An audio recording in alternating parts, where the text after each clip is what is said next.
Welcome to Highly Sensitive, Happily Married, the podcast that teaches you to not only have an easier marriage as a sensitive woman, but to have one that feels more amazing by the day. Where you'll hear relatable stories, love advice that works, and coaching on how to have a marriage where feeling upset and disconnected is a thing of the past, and where instead a sense of loving connection and even fun and lightness is the norm. I'm Hannah Brooks, highly sensitive person, love expert, and marriage coach, and I'm so happy to be on this journey with you. Hello, my friends, and I hope you are doing really well today, as I always hope for you. I was just thinking about you all and really feeling very grateful for you. I have so much gratitude for all of you who are listening because, I truly think of you all as love warriors, and love warriors are my heroes. Because this world right now in particular could use so much love. And every time you tune in, or every time you even have the intention of bringing a little bit more love into your life and into the relationship that you're in, I truly believe the world benefits. And I just love thinking about that. And thank you for being part of that. Really like a healing force, a healing tide on our planet. In any case, today I have a powerful tool for you. I'm excited to share with you. It's really one that I use all the time in my marriage, in my life. And it's something that so many people I've taught, and my clients included, just find is incredibly practical and helpful. And it really gives you so much influence over your experience in your relationship. It's a tool to help you limit a lot of the unnecessary pain and negative emotion and struggle that you might experience, and really bring more connection and understanding and depth even to your relationship. And it's really a way of working with your own brain. It's a bit of what you probably have heard called mindset work, or I sometimes call it mind management work. And I'll be doling out some rich mindset teachings and tools over the weeks ahead, because, our minds, our brains, I use those terms interchangeably, although they're not exactly the same thing, clearly. But they're at the heart of our minds are at the very heart of our relationship, right? Of what's happening in our relationships. They profoundly affect your experience of your relationship. I know that the word mindset or mindset work or mind management might sound kind of dry, and it might even seem kind of analytical, but it's really so foundational to making changes in your marriage and truly anywhere in your life. And here's the thing, you are doing it already, although unconsciously most likely, and potentially you're doing it in a way that's making your relationship actually less of what you want, maybe more dry or hard or unnecessarily painful.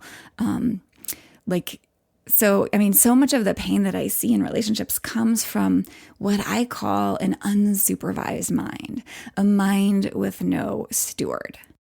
No matter what, your mind is affecting your life.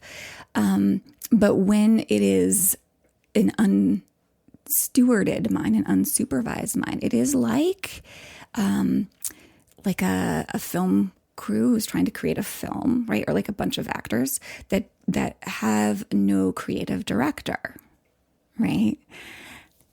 Not necessarily going to get the best results for that film, potentially. Maybe they will, but certainly can bank on it, right? So I like to think of it as we can steward our own mind. And if you think about what a steward is a person whose responsibility is to take care of something, right? To someone who's there to supervise and keep order.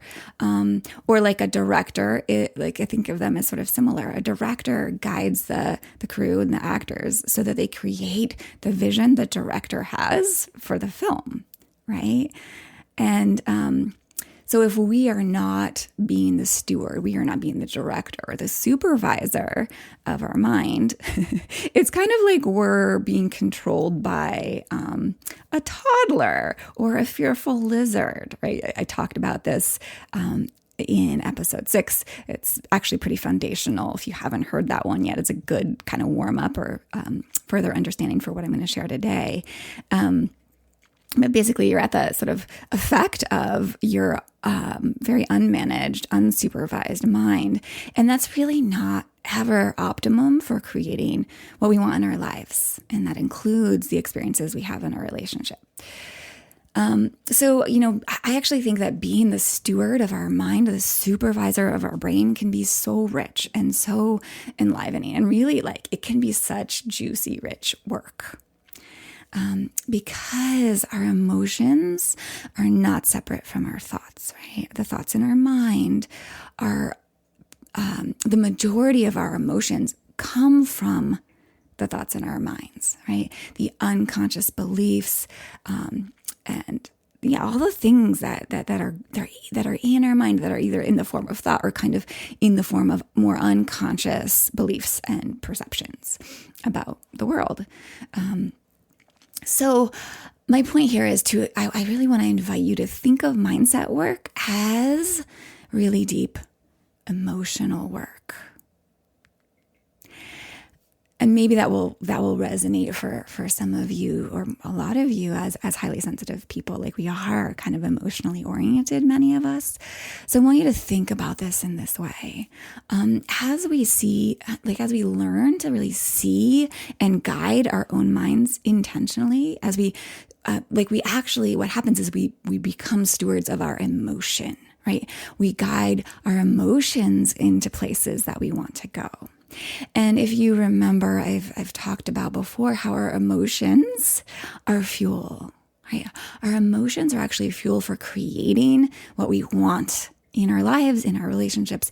Our emotions are like currency for our dreams, really. Our dream of having the kind of love that we want and ultimately really deserve as humans, right? Because our feelings lead to our actions. And our actions lead to the results that we get in our lives and in our relationships. I won't go too deep into that, but just kind of take this mental note that our feelings lead to what we do, and what we do leads to what we create, what happens in our lives. Okay? So it's extremely powerful, this mind management stuff. And I also kind of to sell you a little bit more on mind management, as I teach it and do it personally in my own life and with my clients, it's done with a lot of love, right? Although it does kind of call on or enlist that executive functioning part of our brain, right? Those more recently evolved, more rational, logical parts of our brain. It does that. We call on that part of our brain in order to really guide our hearts and bring more love into our lives. And we do it from a loving place, right? The intention all around it and infiltrated into it is love. So today I really want to shine a light on the way, on an asset or an aspect of a mindset work, which is the way that your brain interprets things. Okay? So our brains are meaning-making machines. It's their job, right? Based on your past and everything you've been through, everything you've seen and done and experienced, your brain will automatically interpret things in a way that it can kind of understand or simplify or has seen in the past. Okay, because it needs to associate. It needs to kind of simplify and reduce and create associations in order for it to be efficient. If that makes sense. Without going into depth about this, the brain takes up a ton of energy, right? And there's so much going on in the world all the time. Just for efficiency's sake, it needs to use association and sort of like really simplifying everything, and making like some oversimplified connections in order to be efficient, right? So that's just kind of an important little nugget to understand. It will automatically interpret things. That's what it does. It loves to interpret, but it can often do this. Very often, it will interpret things in a negative way. And I'm going to talk a little bit more about that in the future. And I did talk some about this in episode 6. So again, if you haven't listened to that one, go check it out. But it will, like, for an example of a negative interpretation, like imagine you're walking down the street and there's a frowning man walking towards you. And your brain might interpret that as him being annoyed at you, that maybe you're like walking too much in the middle of the sidewalk or something, right? And your brain might automatically turn his frown into a judgment of you, right? That he's unhappy with you. Even if the real reason that he was grumpy and frowning was because he didn't, eat his breakfast and his blood sugar crashed, for example. Right? This is what our brains do. They associate with other things. They make meaning out of things. And they do this automatically. So I want you to be really clear that your brain isn't necessarily designed to just report on the facts for you. It's much more automatically interested in interpreting what it sees and just keeping it simple for itself, but it actually creates a lot of complexity and oftentimes some trouble in our lives. I like to think of it as like kind of interpreting through, like, each of our brains are interpreting through our unique personalized filter, right? It's like we're all interpreting things that we see out in the world through the filter of our own experience. You can even imagine you have a filter literally in front of your eyes, right? And our brain is like seeing the world and filtering what it's understanding through that thing over your eyes, like, right? And your filter is really made up of a complex web of, your own beliefs and your past experiences and your, fears and things that happened and insecurities, the ways that you think about yourself. Like the time, like it's seen through this lens of like, somewhere in that lens is a little bit of the time, like a residue of the time that like cute boy in grade school called you a wimp, right?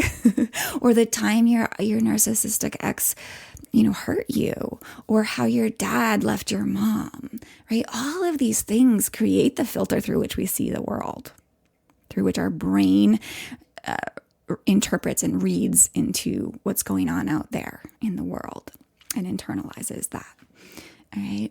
So like for me as a more solid example, I grew up in a family where criticism was pretty common.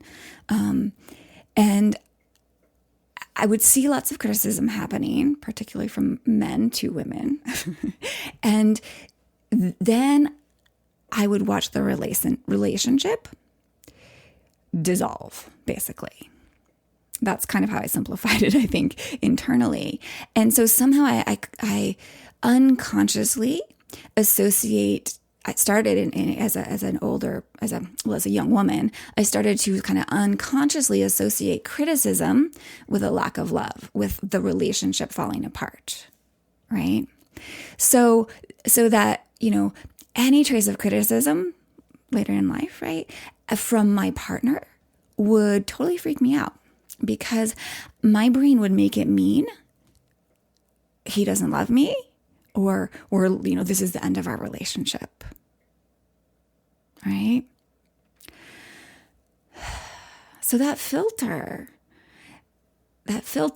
is like a movie screen that we look at the world through, right?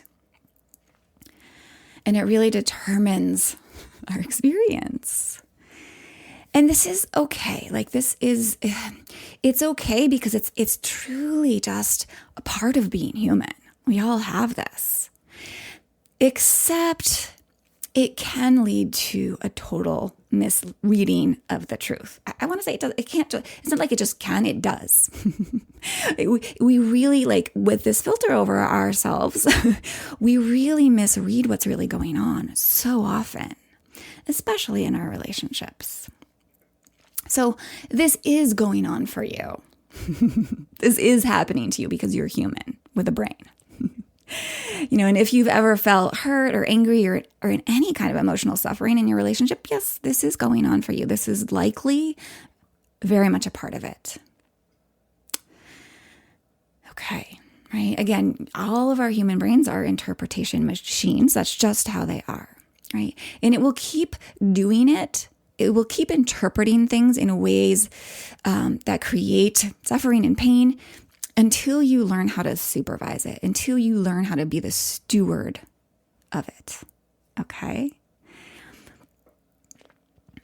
So, it's pretty obvious that these tendencies of our brain to, of an unsupervised brain to interpret just in general, to interpret sort of automatically, obviously this can cause issues when it comes to interacting with your partner, right? It's truly actually where I'd say a lot of our emotional quote unquote hypersensitivity comes from as humans and as highly sensitive people. We might be more prone to that because of all the things we've talked about in the past, right? So yeah, like it creates strong emotions for us. It creates our experience, it creates our feelings, and it creates how we react. The way we interpret things leads to how we react. So I want to give you another more filled out example so you can get this. This is an experience that I had with my husband. So maybe 3 or 4 years ago at this point, maybe 3 years ago, he said to me, kind of out of the blue, "Hey, Han, we should plant cantaloupe in the garden outside our front door." And I replied, "Oh, I already have some flower plants coming in the mail," right? Because I'm a big fan. I love gardening, and this was like a new entryway. It was a new house and a new entryway, and I was imagining pretty gardens there. So that was what was going on inside of me and why I had ordered these plants. But I guess I had failed to mention to my husband that I did. So he was like, You did? You didn't talk to me about it." And I interpreted the tone in which he said that to be annoyed or mad, right? So that was my first interpretation, which actually we could just call that a fact. He was kind of annoyed, right? My brain picked up on that. And since my brain, as I just shared a few minutes ago, associates like the way that it does, right, into criticism, I took his annoyance as a criticism. And I made it mean he doesn't care about me. He doesn't love me. The relationship is on thin ice. Right? All this happened in that, like, so unconsciously, like snap of the fingers, right? Just so quickly. So you can see how this kind of automatic interpretation that happens to us could be problematic in a relationship, right? You can like so quickly go from this little conversation about cantaloupes, like totally harmless comment my husband made, to like this like life or death moment in the relationship, right? So when that happened in me, and this is a very classic example, when I interpreted it kind of unconsciously to mean like, oh no, the relationship's on thin ice, or he doesn't care about me, I felt fear or like insufficiency, like I had emotion, right? And then my defenses went up. And for me, one of my reactions to fear and strong emotion is actually to fight, right? Fight or flight or flee or fawn. Those are all our nervous system responses. And for many of us, one of them is fight, and there's other ones that happen too. But in this case, I think that my automatic reaction was fight. And so I said something sort of feisty, and he said something feisty because his is always fight too. And then we had discord, right? Then we had an argument, and a much bigger deal than needed to happen there, right? So this automatic interpretation is very unhelpful oftentimes. It causes us strife, I do want to make a side note here that obviously this is not just your human brain that does this, but your partner's human brain too is an interpretation machine. The thing is, you can't do that much about his brain, but you can do a ton about your own, right? And I think this is really interesting as you learn how to kind of work with your own brain in this way and work on these interpretations effectively. And as you do that for yourself, and as you learn this tool that I'm about to share, you can ultimately eventually start to share your experiences and successes with this tool with him, right? As in like, hey, I've been learning this great tool that's helping us have less conflict and helping me listen better. I want to hear about it, right? And that's potentially a time for him to want to learn. He might be inspired by you and want to learn, right? Or just be curious about when you're sharing your experience like that. So this is a tool eventually that he might also take on and start using, which is always wonderful. So my recommendation here is to get good at this tool that I'm about to offer for yourself first, like really use it yourself. So I want to give you just a little bit more education, and then I'll give you the very simple tool once you have the understanding. So we're going to break it down to thinking about, I like to think about it as like there's 4 layers where things can get misinterpreted in a relationship, right? So when we're in interactions with our partner, it's really where I want you to be able to use this tool especially. There are these 4 layers. So there's what your partner thinks, okay, what's going on in his brain. And then there's what he says or what he does. So if we look at that in the example I just gave, there was my partner, there was my husband. I don't know what he was precisely thinking, but he was probably thinking something along the line as, oh, I want to grow cantaloupes. Right? And then there's what he says or does, right? And he said, hey, we should plant cantaloupes in the garden outside the door. Oh, right. And then he also, I should move along and say his next thought was probably surprised that I had already had those plants coming in the mail. And like, oh, what? Right? And then what he said was, you didn't talk to me about it. Right? So let's use that as that's what he said. Okay. So again, there's what he says and there's what he thinks and what he says, right? First 2 layers. Then there is what we hear. There's what you hear through your ears, the actual words that you hear, which sometimes there's room for not understanding his actual words, right? And then there's what you make it mean in your brain. Right? So in this case, this example, I made it mean what he said. I made it mean like I heard his actual words, but they didn't compute as what his words actually were, right? I didn't even focus on you didn't talk to me about it, which were his actual words. My brain went very quickly over those words and got to the place where, the relationship's not nice, right? That's what I made it mean. Okay. And of course, what we make it mean equals how we feel, right? And it's so easy to, like with all those different layers, it's so easy to not get the actual thought that your partner had, like to not actually even get that. But that was the originator of the whole communication. But your brain took it into a totally different place, right? Because you made it mean something. So I think it's so interesting just to think about that. There's what he thinks, there's what he says, then there's what you actually hear, and then what your brain continues to make that mean, interpret it to mean, because it's coming through this filter that you have. Yeah? All right. So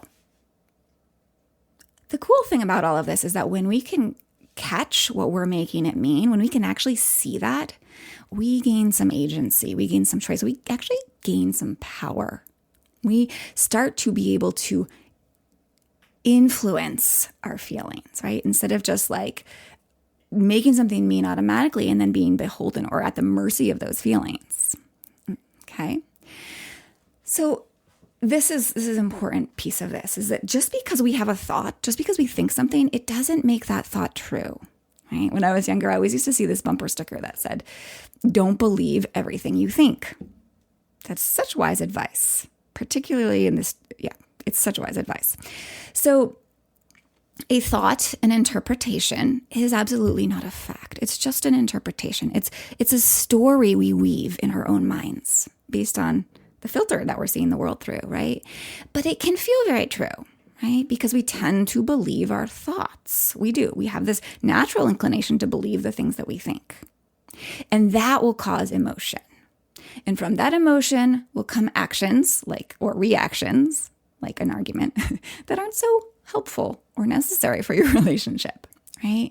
And all of that is happening based on non-truths, based on stories that your brain is making up. Okay? Right? So it was not true that my relationship was on thin ice because my husband was saying that I hadn't talked to him about buying those plants, right? Such an obvious example. So what do we do here? All right. So here's the tool. Start to recognize the story your brain is making up. Become that watcher of your brain, right? Catch yourself making things mean things, and then label those things that you make them mean as stories, right? The stories we tell mean everything. So figure out the stories you're telling. Just figure out the stories your mind is telling you. And this is the most powerful tool that I know how to do this. And it's useful to do it when you're feeling emotion. Like as soon as you start to feel charged emotion, ask yourself this question: what am I making this mean? Another good way to phrase this question is, what story am I telling myself here? That's it. That's the whole tool. What am I making it mean? You might also say, another way to put this is, what am I taking it to mean? What am I interpreting it to mean? Okay. I suggest at first, when you're first learning how to see what your brain makes things mean, is to write them down on paper. Like ask yourself, what am I making this mean? What story am I telling myself? And then literally write it down, right? Until you get really good at seeing your own thinking.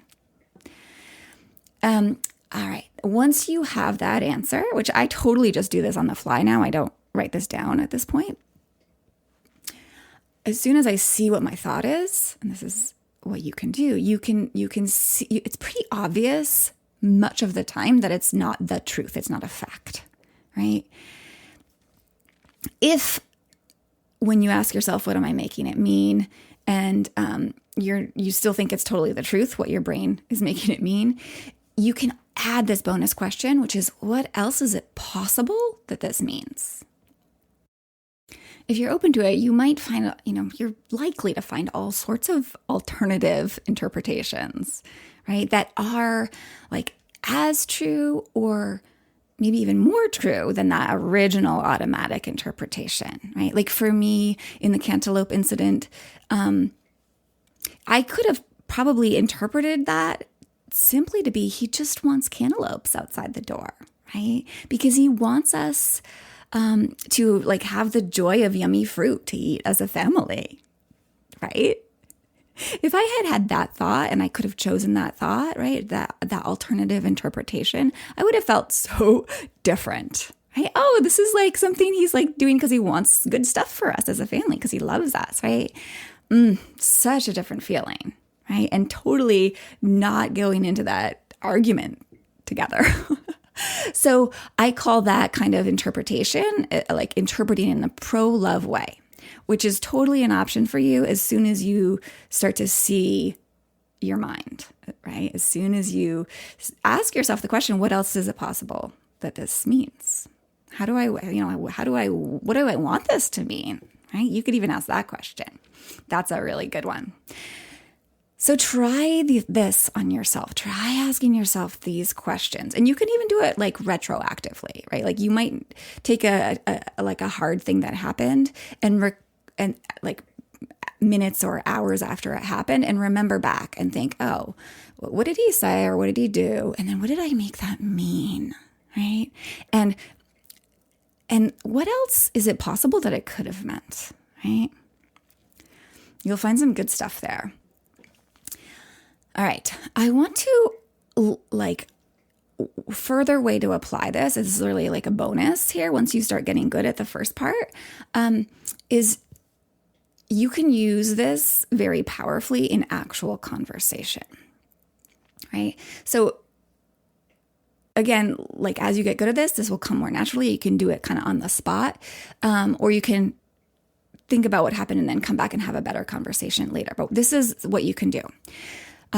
Once you figured out what you've made it something mean, you can tell your partner, like, I'm making it mean, or I made it mean, or I told myself the story. This is actually the phrase that I think makes more sense to our partners, which is I'm telling myself the story that,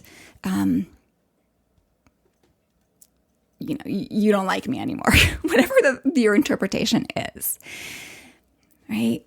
And when I do that, when I tell myself that story, I feel afraid or I feel so sad, right? It's such a totally different way of communicating.